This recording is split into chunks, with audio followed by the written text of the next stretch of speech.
Good morning guys! So today, start natin yung morning natin with scented candle. And then check natin kung umuulan ba. Yes.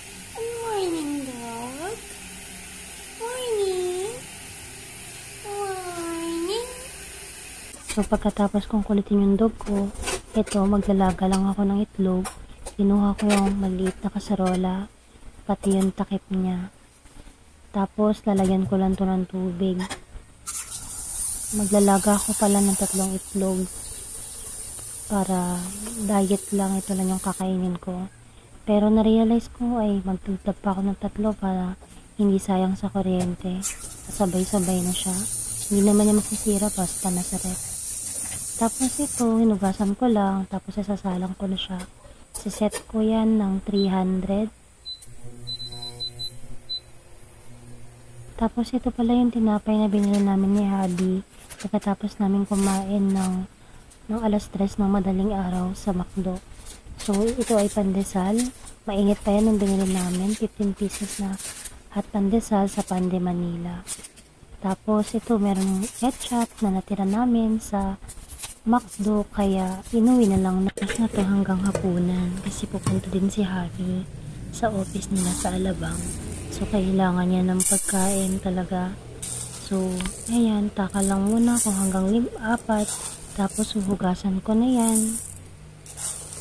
Actually, itong brown rice na to, first time ko tong iluluto ngayon kasi nagpalit kami ng brat tsaka ng supplier ng brown rice. Kasi nung nakaraan, dito kami sa may Cainta Public Market, bumibili ng brown rice. Pero kailan lang namalengke kami ni Habi sa may Marikina, sa may bayan. So, may nakita kami, tagsi 50 lang yung brown rice nila per kilo. Ito pala yung nilaga ko na itlog kanina. Nabalatan ko na siya kaya ilagay ko na sa lamesa. Ito na, kukuha na ako ng pandesal. Actually, ang Pande Manila. Nung piraso lang siguro yung kukunin ko. Lang pangkain namin ni Habi. Siguro 1 piraso sa kanya, tapos 2 piraso sa akin. Kasi magkakanin naman yun eh. Ito pala yung chicken breast na minarinate ko sa asin at paminta. So, ayan, ipiprito ko lang siya. Ito yung magiging pagkain ni Habi sa araw na to. Bago rin siya pumasok sa opisina. Lalagyan ko lang to ng butter, tsaka ng bawang, pati ng thyme.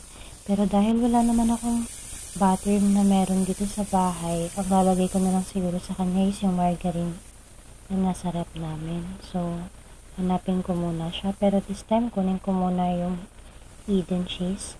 Tapos, ilalagay ko lang to palaman sa tinapay.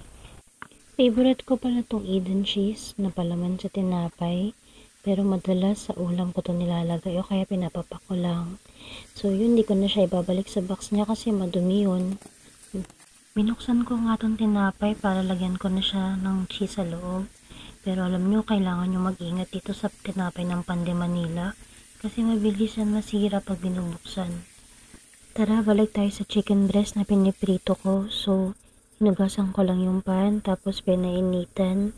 Bago ko nilagyan ng margarine, wala kasi akong butter dito. Tapos, nilagyan ko lang to ng onting mantika para hindi masunog ng tuluyan yung butter.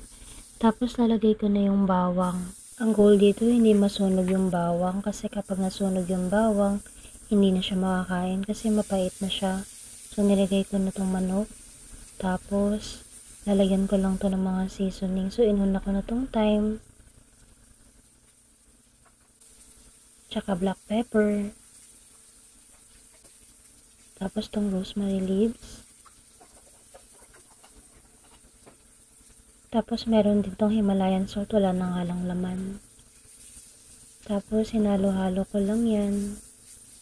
Tapos, okay na to. Pwede ko na itong isalin sa isang lalagyan. So, i-transfer ko lang. Pero mukhang nasunog ko nga yung bawang. Pero sana makain pa din. Kasi healthy yun sa katawan. Ngayon naman, kuha ko na isang plate. Tapos, sandok ako ng brown rice. Para pwede ko nang gisingin si Habi pagkatapos ko magluto. Healthy itong brown rice, promise. Malaki yung binawas sa timbang ko simula nung nagpalit ako ng bigas. Dati kasi white rice yung kinakain namin. Tapos pakiramdam namin laging may issue sa health namin. So nung nagpalit kami, ayun, okay na. So, kain tayo guys. That's for today. Bye-bye!